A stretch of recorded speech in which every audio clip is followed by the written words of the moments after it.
नमो अरिहन्ताण नमो सिद्धाण नमो आयर्याण नमो वज्झायाण नमो सब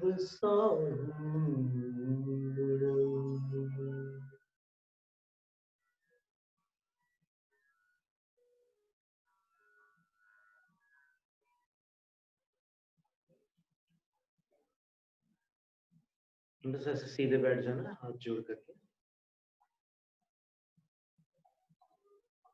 भगवान की पहले भक्ति कर लेते हैं। इसमें जो सामायिक भारती में, सामायिक पाठ में भगवान को हृदय में बैठाने की बात है।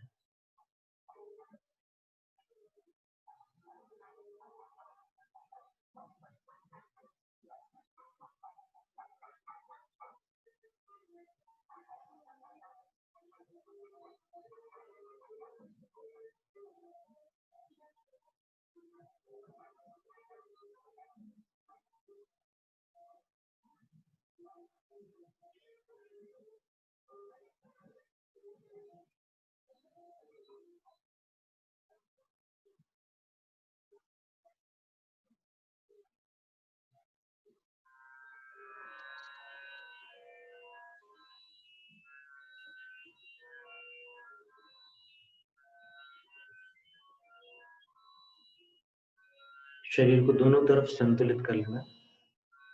यदि लेफ्ट साइड भारीपन है तो फिर अपने भीतर ही एक आदेश देना है कि वो राइट में बैलेंस हो जाए, तो उसका भारीपन का कुछ अंश दाहिनी ओर चला जाए और दोनों तरफ संतुलित हो जाए। एंड वाइस वर्सा, इधर भारी है तो इस तरफ कर दीजिए, दोनों को इक्वल कर लीजिए।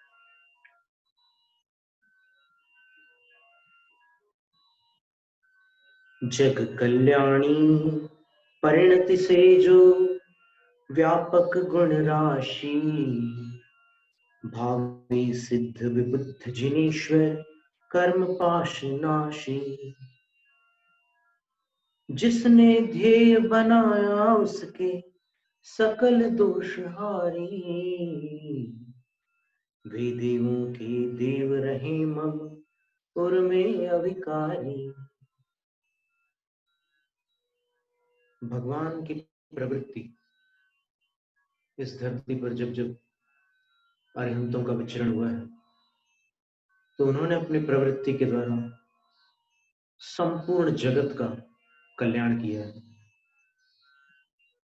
कोई उन्होंने ग्रुप्स नहीं बनाए, कोई उन्होंने दीवारें खड़ी नहीं की, कोई उन्होंने मठ आश्रम तैयार नहीं किया, बल्कि उन्होंने सबको अपनी आभा में समेट लिया। इसलिए वो व्यापक है। जो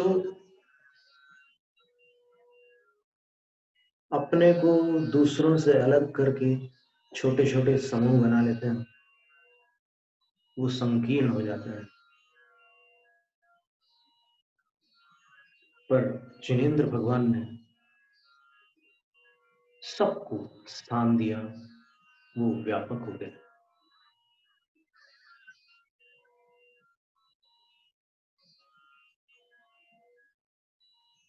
यहां तक कि व्यसनी लोग भी उनके पास आकर सुधर गए। हत्यारे भी संत बन गए, दुष्ट लोग सज्जन बन गए। वो ऐसा होता ही है कि अगर नींबू के शरबत में शक्कर अधिक होगी तो खटास कम लगेगी, मिठास अधिक लगेगी। और शक्कर कम होगी और रस ज्यादा होगा तो खट्टा अधिक लगेगा, मीठा कम। तो जिनके जीवन में अमृत भरा हुआ है, जिन्होंने इतनी पवित्र साधना की है, उनके पास आकर जानवर भी बड़े प्रेम से, अपनापन समझकर निकट आ जाते थे। वहां पर गाय के बछड़े, हिरणियों के बच्चे शेरनी का दूध पीने लग जाते थे, और शेरनी के जो छोटे छोटे कब्ज होते थे वो हिरणी का दूध पीने लग जाते थे। इतना प्रेमपूर्ण वातावरण था कि वहां पर चील और चिड़िया दोनों एक साथ प्रेम से बैठ जाते थे। वहां पर नेवले, सर्प, मयूर सब हिल मिल करके रहते थे। और ये कोई किस्से कहानी वाली बात नहीं है, इसके विषय में हम आपको एक एविडेंस देंगे, एक प्रमाण देंगे। अभी तो अपन क्या है कि शास्त्रों से पढ़ करके बहुत सारी बातें सीख रहे हैं, समझ रहे हैं, लेकिन कुछ ऐसी ऐतिहासिक, कुछ ऐसी कहीं से ऐसी जानकारी आ जाती है जिससे अचंभा होता है कि जो अपन यहाँ पढ़ रहे हैं, हजारों साल पहले ऐसी सत्य घटना हुई। देखते हैं, जो निकटवर्ती सिद्ध परमात्मा है, अभी तो अरिहंत है, पर बहुत जल्दी जैसे ही उनकी मनुष्य आयु पूरी होगी वो सिद्ध परमात्मा होने वाले हैं, जो सब कुछ जानते हैं, लेकिन सब कुछ जान करके भी उनके अंदर कोई उथल पुथल नहीं, शांत है। और वो शांति ही उनकी शक्ति है। एक अंग्रेजी कहावत है, स्टिलनेस इज स्ट्रेंथ, शांति ही शक्ति है। जो कर्म बंधन को तोड़ चुके हैं। किसी के हाथ को बांध दिया जाए सामने की ओर या पीछे की ओर, काफी देर तक वो ऐसे ऐसे हाथों को हिलाए, कष्ट भी होता है, लेकिन अंत में जब वो गांठ खुल जाती है या हाथ ऐसे बाहर खिसक कर आ जाता है, दूसरे हाथ की रस्सी को वो अलग करता है, तो कैसा लगता है? फिर जो सब बंधनों से मुक्त हो होंगे उनको कैसा लगता होगा? तो भगवान कर्म बंधन से भी मुक्त है। और जो भी उनका ध्यान करते हैं, तो एक तो वो भगवान है जो रियल भगवान थे, और एक अपने ध्यान में आए हुए भगवान है। जिनका अपन ध्यान कर रहे हैं वो है तो वही, लेकिन उनका स्थान, उनका द्रव्य अपने से अलग है। पर ध्यान में जैसे कोई अपने मित्र का ध्यान कर ले, स्मरण कर ले, तो स्मरण में आया हुआ जो मित्र है वो उसकी छवि है, वो नहीं है। वो जो असली मित्र है वो तो वहां पर है, अपने स्थान पर है। तो यहाँ पर कहा जा रहा है, आचार्य अमित गति कह रहे हैं कि जो ध्यान लगाते हैं भगवान का, तो ध्यान में आए हुए भगवान उसके सब दोषों को हर लेते हैं, दूर कर देते हैं, समाप्त कर देते हैं। अच्छाई का ध्यान करने से बुराई नष्ट हो जाती है, बुराई का ध्यान करने से अच्छाई नष्ट हो जाती है। ऐसे भगवान मेरे हृदय में विराजमान।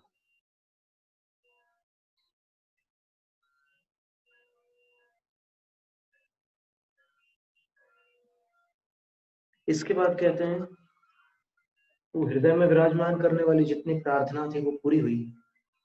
अब कहते हैं कि अब तो हे भगवान आप मेरे पास आ गए हैं, तो मैं आपको रक्षक के रूप में स्वीकार करता हूं, आप ही मुझे बचाना। संकट से, बुराइयों से, बुरे शब्दों से, बुरे विचारों से, बुरी चेष्टाओं से आप मेरी रक्षा करना। वो एक प्रार्थना की दूसरी धारा है। कर्म कलंक दोष भी जिनको कभी न छू पाते, ज्यों रवि के सन्मुख न कभी भी तम समूह आते। नित्य निरंजन जो अनेक हैं और एक भी है, उन हरंत देव की मैंने सुखद शरण ली है। अब मैंने उनकी शरण ले ली, वही मेरी रक्षा करेंगे, वही मेरे त्राता है। कर्म, कलंक और दोष, ये तीनों भगवान को नहीं छू सकते। जैसे सूर्य को अंधेरा नहीं छू सकता,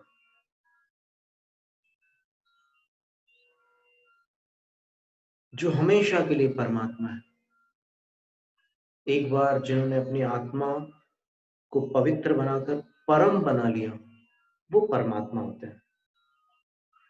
जैनिज्म में जब आत्मा परम हो जाती है तब उसको परमात्मा कहा जाता है। अपन सब आत्माएं हैं, अपन सब जीव हैं। परम तब होंगे जब परम की सुनेंगे।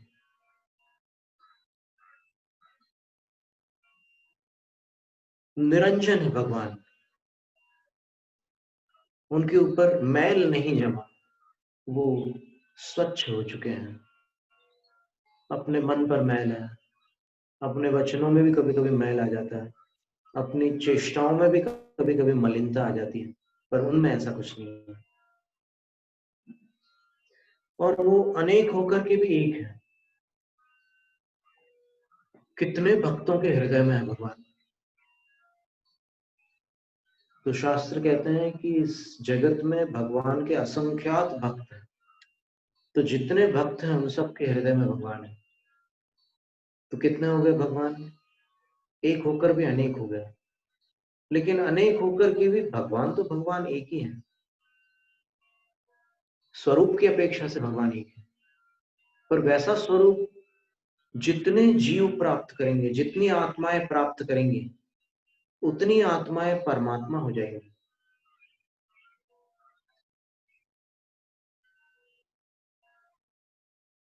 जैसे कहते हैं कि गॉड इज वन, भगवान एक है। तो गिनती से एक है या स्वरूप से एक है, ये एक प्रश्न उठता है।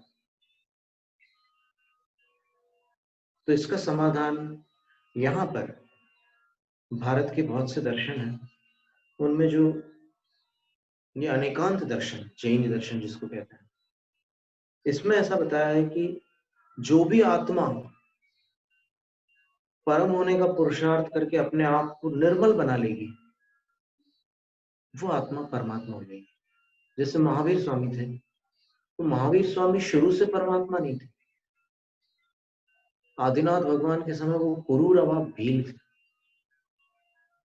बल्कि आदिनाथ भगवान के समय तो वो पुरूरवा भील से देव होकर के देव से फिर उनके पुत्र के पुत्र पौत्र बन गए, पोते जिसको बोलते हैं आज की भाषा में।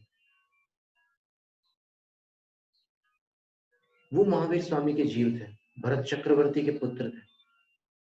फिर अनेक जन्म धारण करने के बाद जब उन्होंने सत्य को स्वीकार किया, ये स्थिति है सभी की।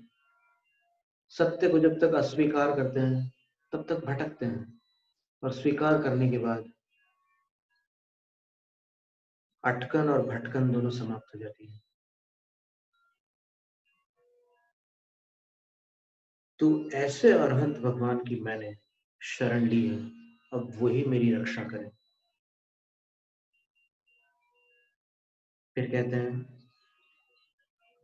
जगत प्रकाशक जिनके रहते सूर्य प्रभाधारी, किंचित भी ना शोभा पाता जिनवर अविकारी, निज आत्म में है जो सुस्थित, ज्ञान प्रभाशाली।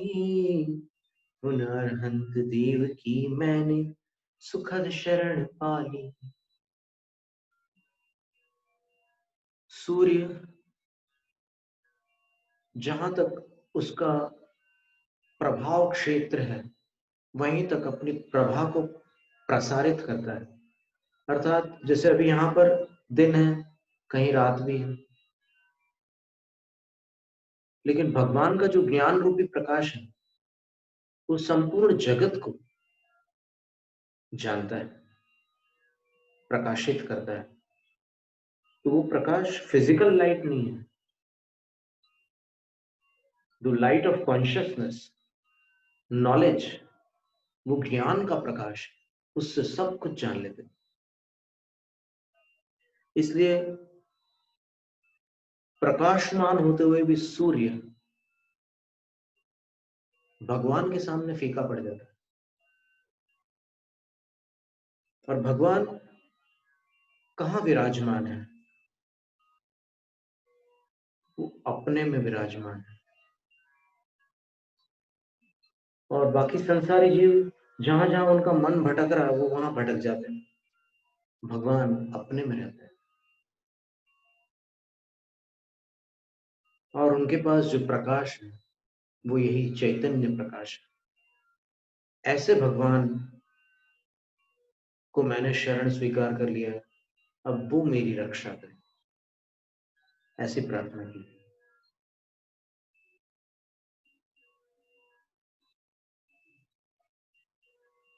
जिनका दर्शन पा लेने पर प्रकट झलक आता, अखिल विश्व से भिन्न आत्मा जो शाश्वत ज्ञाता, शुद्ध शांत शिव रूप आदिया, अंतर विहीन बलि। शुद्ध शांत शिव रूप आदिया, अंत विहीन बलि। उन अरहंत देव की मुझको अनुपम शरण मिली। भगवान का दर्शन अगर अपन ज्ञान चक्षु से प्राप्त कर लें, अर्थात भगवान को अपन द्रव्यत्व, गुणत्व, पर्यायत्व से आगम के सहारे पहचान लें, तो संपूर्ण जगत से भिन्न जो अपनी आत्मा है उसकी पहचान हो जाती है। भगवान शुद्ध है, भगवान शांत है, भगवान कल्याणकारी है, और भगवान कभी नष्ट न होने वाले अविनाशी, अनंत शक्ति संपन्न है। ऐसे भगवान की मुझको शरण मिली है, अब वही मेरे रक्षक है। नहीं त्राता, नहीं त्राता, नहीं त्राता जगत्रे, वीतरागात परो देवो, न भूतो न भविष्यति।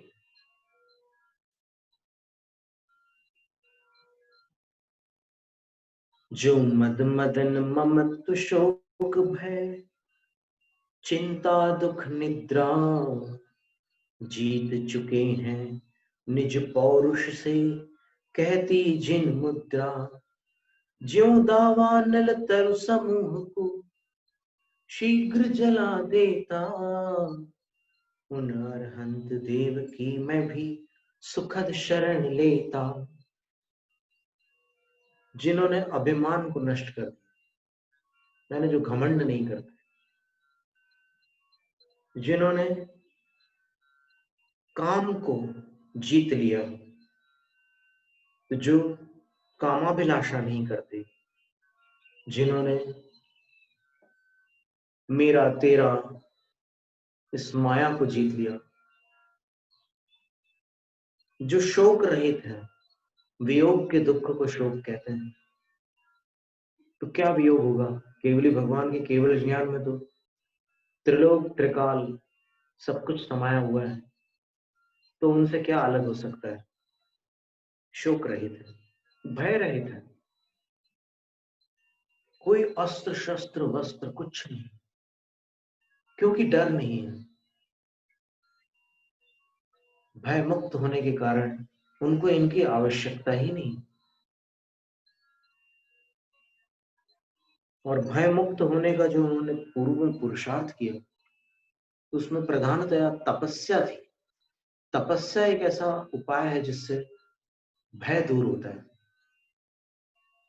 तप करने से भय पर विजय प्राप्त होती है।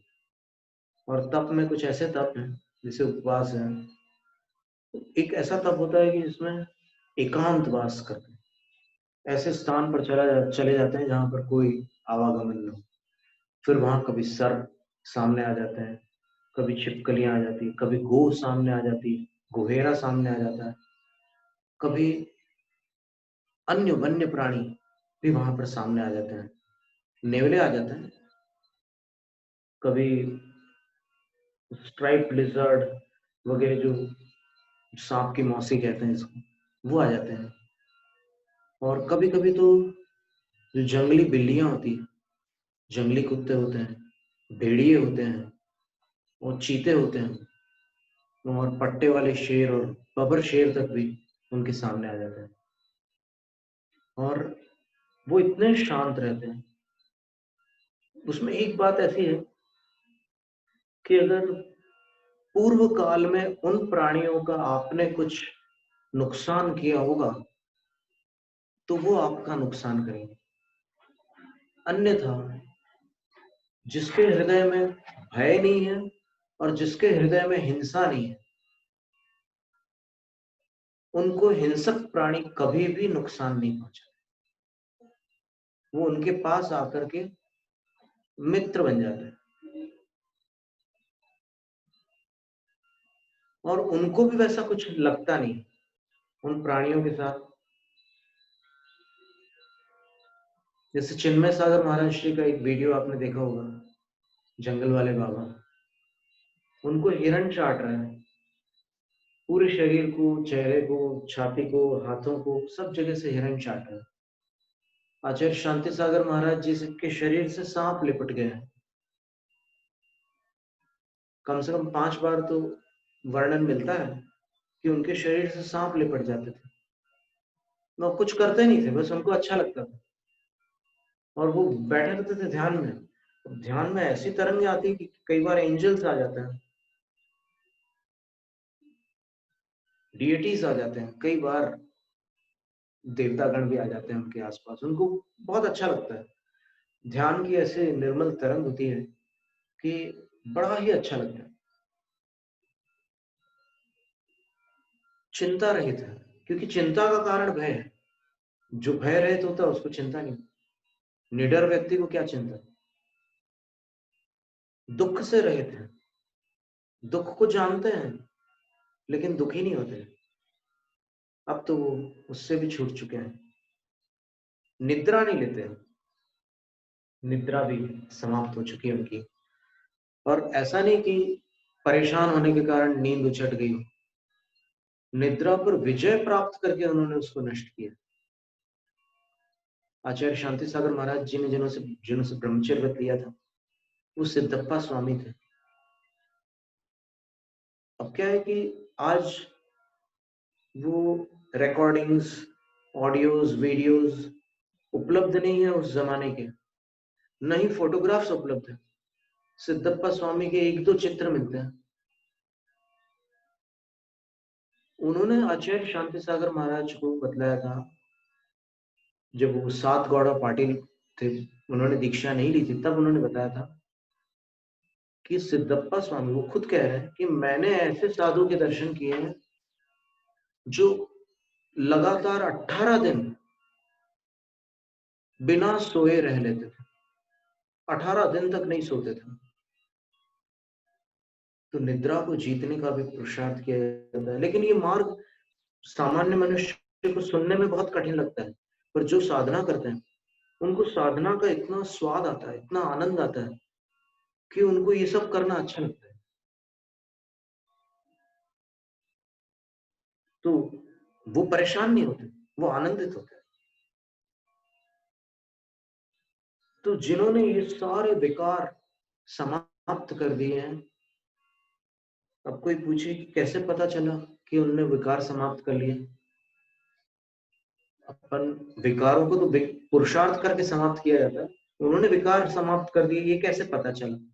तो उसका समाधान ये दिया कि आप उनके दर्शन कर लो।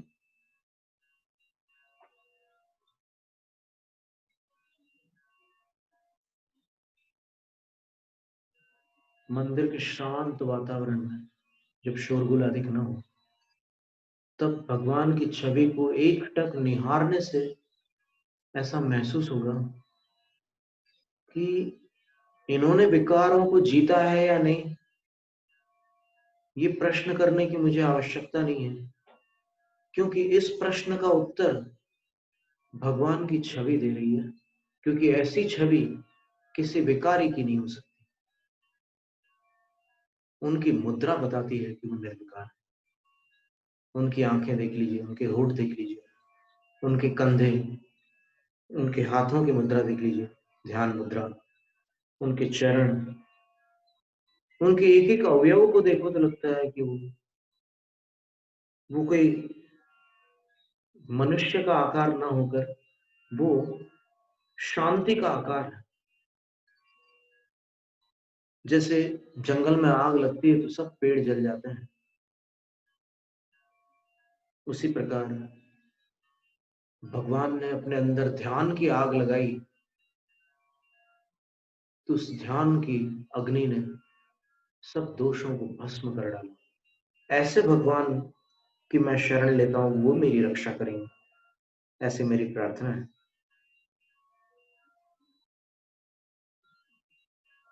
तो आज रविवार का दिन है, बच्चों का दिन है। कुछ पल अपन ने भगवान का स्मरण करके उनकी भक्ति कर ली। अब कुछ बच्चों के काम की बात बताई जाती है। यदि कोई बालक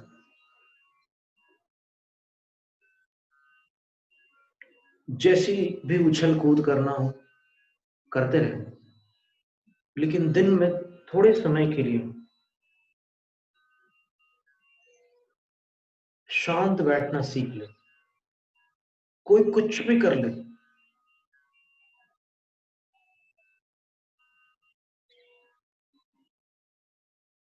ना तो हंसना है न रोना है, क्योंकि जिसने हंसी को और रोने को काबू में कर लिया, उसका मन अपने काबू में आ जाता है इंस्टेंट। ऐसा नहीं है कि उसने हंसना बंद कर दिया, उसने रोना बंद कर दिया।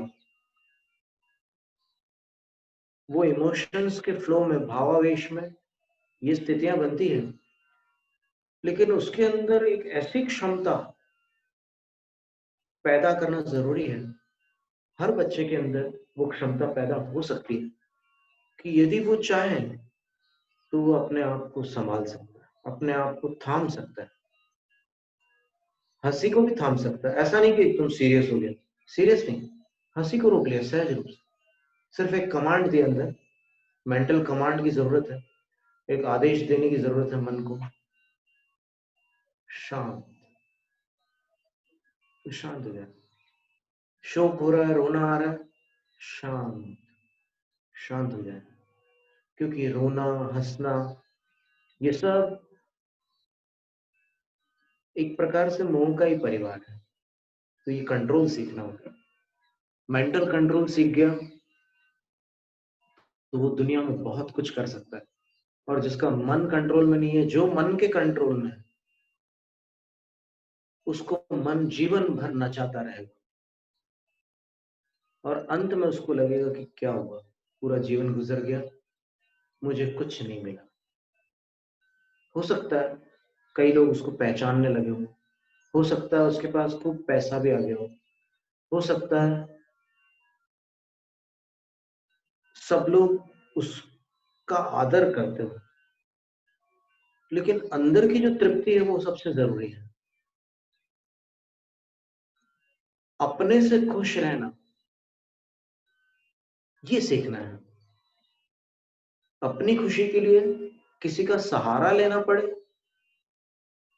कुछ समय के लिए ठीक है, लेकिन अपन खुद अकेले भी खुश रहना सीखें।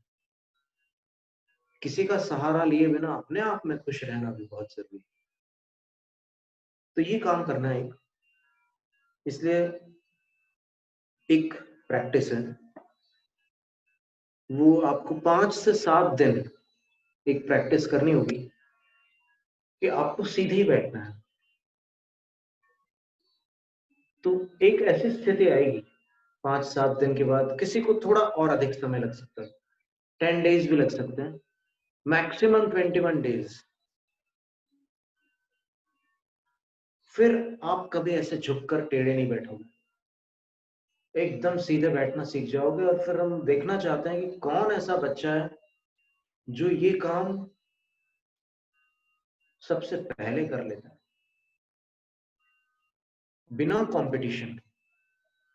कोई किसी को हराना नहीं है, लेकिन अपने से ही अपने ही कॉन्फिडेंस को बढ़ाना है, अपने आत्मविश्वास को जगाना है। 5 से 7 दिन या 10 दिन से 21 दिन तक अगर ये सीधे बैठने का, जैसे ही आपको आपका ध्यान जाए अपने शरीर की तरफ, आप बैठे हुए हो, खेल रहे हो, कूद रहे हो, बात अलग है, लेकिन जब भी आप बैठे तब ये ध्यान रखना है। जैसे आपको लगे कि मेरी कमर टेढ़ी है या फिर मेरी गर्दन टेढ़ी है, तो आप स्ट्रेट कर लीजिए। और ये अभ्यास करते करते आपको कुछ ही दिनों में वो प्रैक्टिस हो जाएगी, और फिर अंदर से आपको फिर अनकॉन्शियसली आप कर लेंगे। पहले तो आपको संभल कर ध्यान देकर करना होगा, लेकिन उसके बाद फिर आप ऑटोमेटिक करने लग जाएंगे। और जिसने ये काम कर लिया,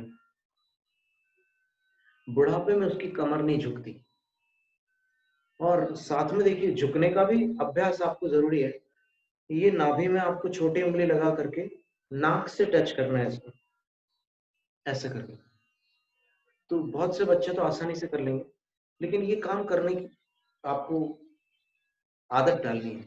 हमेशा नाभि पे उंगली लगाइए अपनी छोटी वाली, और फिर अंगूठे को नाक से लगा ली। ये नीचे से ऊपर नहीं करना उंगली नाभि वाली, नहीं तो वो बेईमानी कर लो आप, ऊपर से इसका भी ऐसे चलता है, वैसे नहीं। ये एक बात होगी। फिर पढ़ाई करते समय आपको हाथ ऐसे रखने, ये ज्ञान मुद्रा में रखना 20 मिनट्स के लिए। पहले से ही आप रखना चालू कर दो, चलते फिरते। आपको मालूम है कि 8 बजे मुझे बैठना है पढ़ने के लिए। पढ़ने का बेस्ट टाइम मालूम है क्या होता है? सवेरे 4 से 6 और शाम को 6 से 8, 8 से 10। ये जो टाइम होता है, इस टाइम आप पढ़ाई करो तो शांत हो जाता है वातावरण, और बहुत कुछ याद होने लग जाता है। और हाथ अगर ऐसे रखो तो फिर मेमोरी पावर बहुत बढ़ जाती है। और आचार्य सन्मति सागर महाराज जी ने कहा था, तपस्वी सम्राट, कि जो लोग ऐसे हिल हिल करके पढ़ते हैं ना, उनको एग्जाम तक तो वो चीज याद रहती है। और जो चलते फिरते हुए पढ़ते हैं उनको भी वो चीज कुछ समय तक याद रहती है, लेकिन वो याद परमानेंट नहीं रहती। और जो लोग एकदम स्टडी होकर के पढ़ते हैं, be study while you study, एकदम स्थिर होकर के जो पढ़ते हैं, उनकी याददाश्त हमेशा के लिए स्थिर हो जाती है।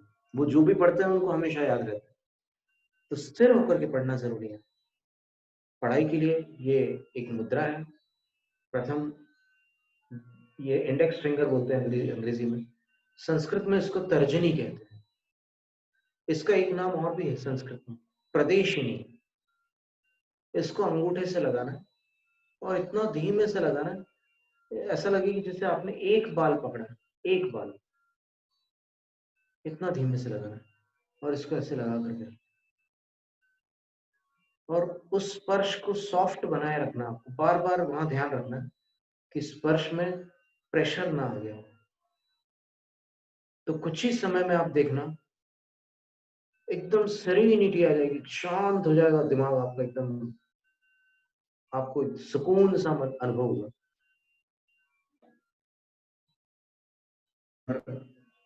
कठिनाइयों का सामना करना है। कठिनाइयों का सामना करने से अंतर बल बढ़ता है, सहन शक्ति बढ़ती है। ठीक है, एक तो शारीरिक सहन शक्ति बढ़ती है, लेकिन अंतर बल की भी वृद्धि होती है कठिनाइयों का सामना करने से। इसलिए कभी भी जैसे बहुत गर्मी लग रही है तो थोड़ी देर और सही, गर्मी को हम फेस करेंगे। हम क्यों भागे और अंदर एसी में या कूलर में या पंखे में जाकर क्यों बैठे इतनी जल्दी? 2 मिनट और गर्मी सहन कर लेते। इसी तरह ठंड लग रही है, ठंड को थोड़ा सहन कर लेते हैं, ओवर नहीं करना है, कुछ सहनशीलता बढ़ाना है। इसीलिए स्पोर्ट्स में जो कोचेस होते हैं वो ट्रेनिंग देते समय आपको थोड़ी हार्ड ट्रेनिंग देते हैं, आपकी सहन शक्ति को बढ़ाते हैं। जॉगिंग करनी होती है, वार्म अप एक्सरसाइजेस करवाते हैं। योग में भी ऐसी स्थिति होती है कि वो जो योगा कराने वाले आपके अध्यापक हैं या जो गुरु जी हैं, वो आपको अभ्यास कराते हैं।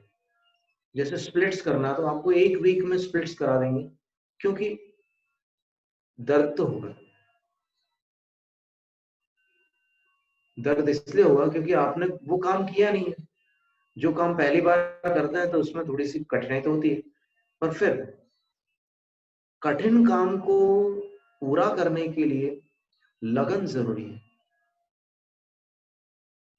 और लगन तब होती है जब आप टारगेट बना लो कि मुझे 1 वीक में ये करना है, फोर्टनाइट में इतना करना है, पक्ष में 1 सप्ताह में इतना करना है, 1 पक्ष में इतना करना है, 1 महीने में इतना करना है। तो टारगेट्स बना लेने से ये काम हो जाता है। जैसे जब हम कॉलेज में पढ़ते थे तो हमने पुशअप्स के बारे में ऐसा टारगेट बनाया कि हम पहले 5-5 पुशअप्स बढ़ाएंगे एक दिन में, फिर 10-10 बढ़ाएंगे, फिर लास्ट में हमने सोचा कि 25 भी बढ़ा करके देख सकते हैं, देखते हैं होता क्या है। क्या होगा देखा जाएगा, जो होगा सब देखेंगे। तो ऐसा करते करते वो 100 पुशअप्स क्रॉस हो चुके थे। अल्टीमेटली फरवरी का महीना था तो फिर हमने उसको मल्टीपल हंड्रेड्स में कन्वर्ट कर दिया था। हमारे फ्रेंड्स जो थे, जो जिम जाते थे और फिर जो रेसलर्स थे, क्या है कि हम लोग बचपन से इस टाइप के इंटरेस्ट्स में ज्यादा लगे रहे। वो जो एंटरटेनमेंट और रिक्रिएशन वाले जो इंटरेस्ट्स होते हैं उनसे हम लोग थोड़ा दूर रहे, जिसमें ट्रेनिंग और लर्निंग होती है। ऐसी हॉबीज हम लोगों ने पसंद की। ये बड़ी मजेदार बात है जिंदगी की कि जो रिक्रिएशन और एंटरटेनमेंट वाली हॉबीज में जाते हैं वो आगे चल करके मौज मस्ती वाले जीवन में गुमराह हो जाते हैं, और फिर वो स्ट्रेसफुल लाइफ जीते हैं। उनको उसके बिना चैन नहीं पड़ता, वो व्यसनी बन जाते हैं। और जो लर्निंग और ट्रेनिंग वाली हॉबीज में जाते हैं, जैसे संगीत है, चित्रकला है, गायन कला है, वाद्य वादन है, और इस तरह से स्पोर्ट्स है, इनमें जब जाते हैं तो कभी क्या होता है, जय और पराजय सब जगह देखने को मिलती है। कभी अपन विनर होते हैं, कभी लूजर भी होते हैं, लेकिन असली लूजर वो होता है जो अपनी हॉबी को ही छोड़ दे। क्योंकि हम हार गए, अब हम वो काम ही छोड़ देते हैं। वो वास्तव में हारने वाला होता है। पर हारना, मन के हारे हार है, मन के जीते जीत। हिम्मत मत हारो कभी, यही सयानी रीत। जो सचमुच सयाने होशियार होते हैं वो हिम्मत नहीं हारते। एक बार जिबिस्को एक बहुत बड़े पहलवान थे, आपको नेट पर उनके पिक्चर्स और शायद कोई वीडियो मिल जाए। वो भारत के पार्टीशन के पहले, जब अखंड भारत था, तब यहाँ पर एक विश्व विजेता पहलवान हुआ करते थे जिनका नाम था गामा। तो मुंबई में एक बार एक बाउट हुआ, एक दंगल, एक रेसलिंग स्पर्धा हुई थी। जिबिस्को और गामा इन दोनों में कुश्ती होती रही। बहुत देर हो गई, मतलब घंटे, 1.5 घंटे तक कुश्ती चली। तो अल्टीमेटली रेफरी ने ड्रॉ कर दिया, उसको ड्रॉ डिक्लेयर कर दिया। ड्रॉ डिक्लेयर करने के बाद में गामा ने, वो फॉरेन में क्या होता है कि मद्दों पर कुश्ती होती है और भारत के पुराने अखाड़ों में मिट्टी पर कुश्ती होती है। गामा ने उनसे कहा,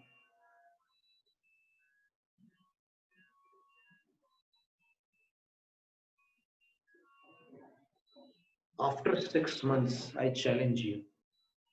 6 महीने बाद मैं तुम्हें चुनौती देता हूँ, मुझे हरा कर बता देना। जब इसको स्माइल करके चला जाता है, वापस चला जाता है अपने देश। 6 महीने बाद वापस वहां पर आते हैं और उसी स्टेडियम में, उसी मुंबई में खचाखच भीड़ भरी हुई थी। लोगों के हाथ में बाइनोक्यूलर्स थे और वहां जब रेफरी की सीटी बजी और लोग बाइनोक्यूलर्स संभाल रहे थे, तो विद इन सेकंड्स गामा उस कुश्ती को जीत चुका था। और रेफरी ने ऐसे उसका हाथ ऊपर कर दिया और इसका हाथ ऐसे नीचे कर दिया। फिर दोनों पहलवान गले मिलकर दूर हुए, लेकिन जेबिस को फिर गामा के पास जाता है और कहता है, hey, what did you do in 6 months? बोले कि तूने 6 महीने में क्या कर डाला? जब 1.5 घंटे तक मुझे हरा नहीं सका था, उसने आधे मिनट में मुझे हरा दिया। 30 seconds में जीत गया। तूने क्या किया 6 महीने तक? तो गामा ने जवाब दिया, उस कुश्ती के बाद मैं सीधे अपने उस्ताद के पास गया, मैं अपने मेंटर के पास गया, अपने टीचर के पास, अपने कोच के पास, अपने गुरु के पास। मैंने उनसे कहा कि ऐसी ऐसी बात हुई है, मैंने उसको चुनौती दी है, 6 महीने बाद आपको मुझे जिताना है।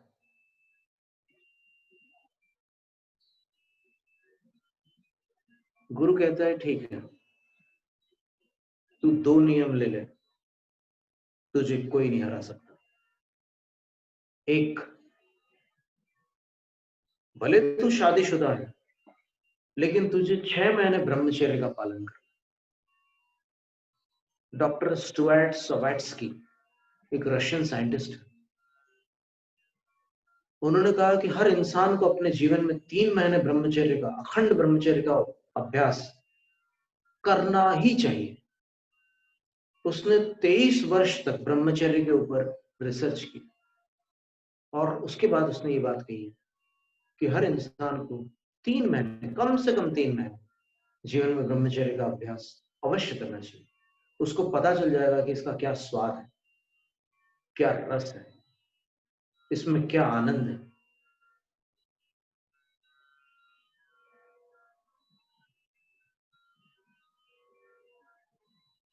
जिस शक्ति को रिलीज करके आम आदमी सुखानुभूति करता है, उस शक्ति को सेव करने से कितना सुख होगा, ये वही जान सकता है जिसने अभ्यास किया है।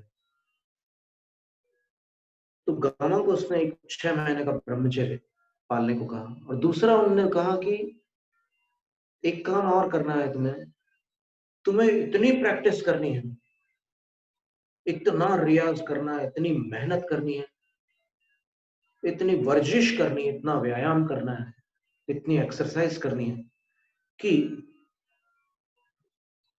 तुम जहां भी एक्सरसाइज करो, वहां की जमीन तुम्हारे पसीने से तर हो जाए, भीग जाए। और आम आदमी के लिए भी बड़े काम की बात है कि हफ्ते में 3 दिन, सप्ताह में 3 दिन पसीना बहाना बहुत जरूरी है, क्योंकि पसीने के साथ में शरीर के विषैले तत्व बाहर हो जाते हैं। शरीर के अंदर जहर इकट्ठा होता है पॉल्यूशन के कारण, soil pollution, water pollution, air pollution,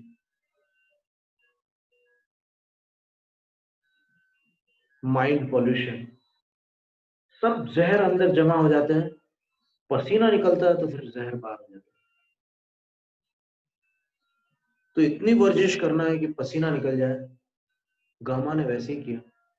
फिर जिबिस्को से कहता है कि मुझे ये 2 नियम दिए थे गुरु ने और मैं जीत गया। तब जिबिस्को को समझ में आया कि भारत में कैसे गुरु लोग हैं। वेस्टर्न फिलॉसफी कहती है कि फुलफिल एवरी विश, अपनी हर कामना, हर तमन्ना पूरी कर डालो, लगे हाथ पूर्ति कर दो। खाने की इच्छा हो रही तुरंत खा लो, घूमने की इच्छा हो रही है तुरंत घूम लो, पीने की इच्छा हो रही है तुरंत पी लो, और कुछ करने की मौज मस्ती की इच्छा हो रही है तुरंत कर लो। लेकिन उससे सुकून नहीं मिलता। मन को काबू में रखने से, कंट्रोल में जो आनंद है, कंट्रोल दूसरों पर नहीं करना है, अपने मन पर करना है। और मन पर एक दोस्त के समान कंट्रोल करना है, दबाव डाल करके नहीं, एक दोस्त, एक खेल बना करके कि चलो थोड़ी देर और इंतजार कर लेते हैं। मॉडर्न साइकोलॉजी में विलियम वॉकर एटकिंसन का कहना है, your mind and how to use it, एक पुस्तक है। उसमें उनका कहना, delay passion and it will fade away. किसी आवेश को, आवेग को तुम टालो, थोड़ी देर के लिए टालो, वो बुराई तुम्हें छोड़कर चली जाएगी, वो विलीन हो जाएगी, विलय को प्राप्त हो जाएगी। तो ये काम सीखना है। खाने की इच्छा हो रही है, सामने थाली लगी है, नहीं अभी तुरंत मत खाइए, पहले 9 बार नमोकार मंत्र तो पढ़ लीजिए। और ज्यादा फास्ट मत पढ़िए, मालूम है भूख लगी, मीडियम पेस में पढ़िए।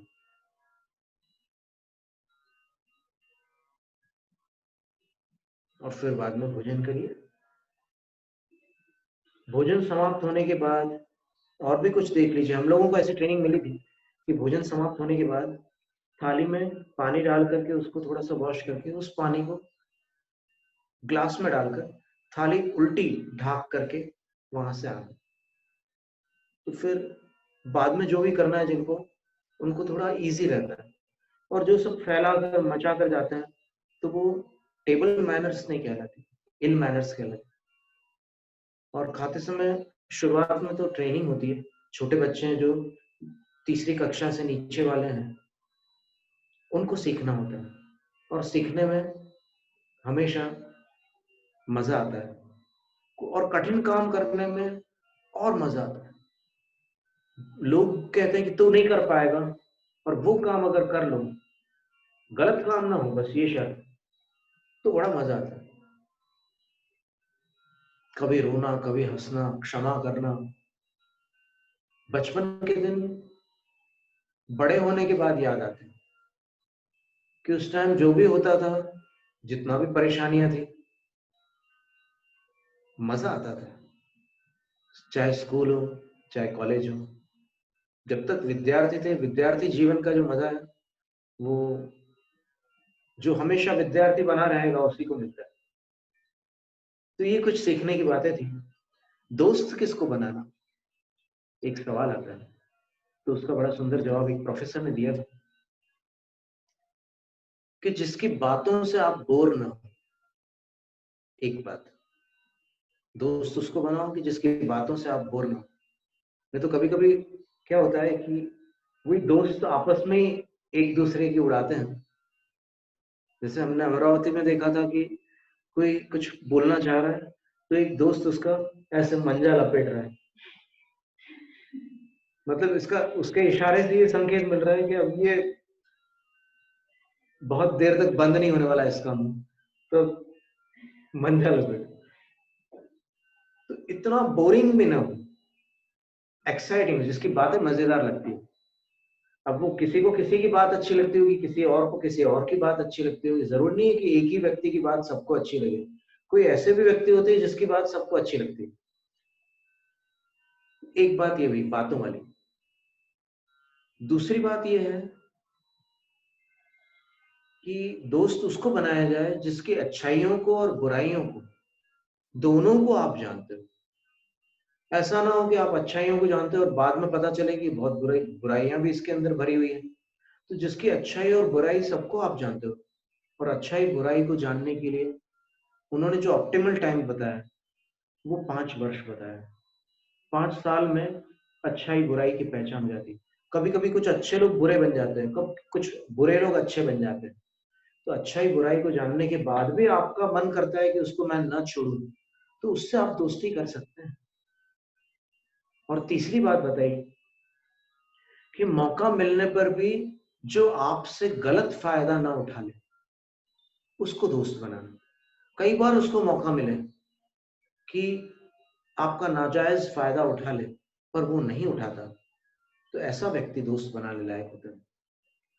और हेल्थ के लिए कुछ बातें ऐसी थी कि हफ्ते में 3 बार पसीना निकले इतनी मेहनत करो, खुले पैर, न शूज न चप्पल न सॉक्स, आप 15 मिनट बाहर मिट्टी पर टहलिए।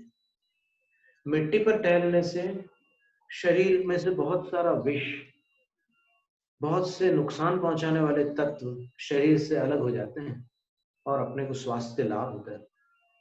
और इसी तरह सीधे बैठने वाली बात तो हमने आपको बताई दी थी। बीच बीच में ये आप गहरी सांस लेकर के छोड़िए, आधी आधी सांस मत लीजिए और आधी आधी मत छोड़िए।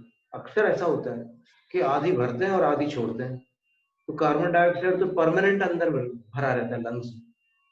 पूरा खाली करो, पूरा ऑक्सीजन भरो, फिर खाली करो कार्बन डाइऑक्साइड, फिर भरो। इसका भी आपको अभ्यास करना है, इससे भी हेल्थ अच्छी रहती है। और एकदम खुश रहो, खुश रहो और दूसरों को भी खुश रखो। किसी का दिल दुखाने से वो चीज अपने पास रिटर्न होकर के आती है। कभी ना कभी अपना भी कोई दिल दुखा। लुइस एल हे का कहना था, life is simple, what you give out comes back.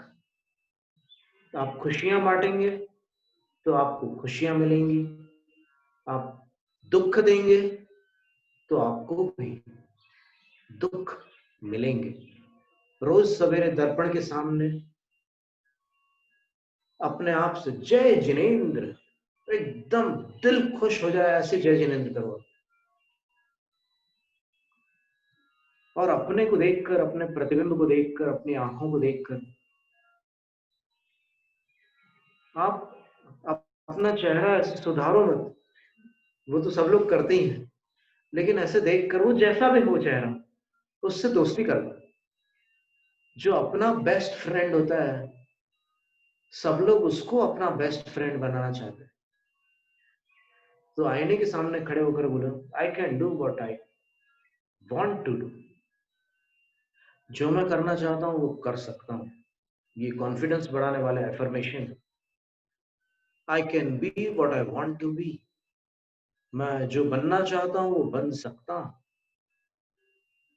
The whole universe supports me. सारा संसार मेरे साथ है। ये 3 वाक्य रोज आईने के सामने जाकर सबसे पहले जय जिनेंद्र बोलकर, फिर ये 3 वाक्य एफर्मेशन के रूप में आप बोलिए।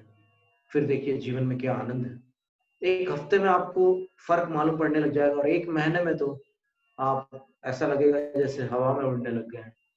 जैनम जय दुशासन।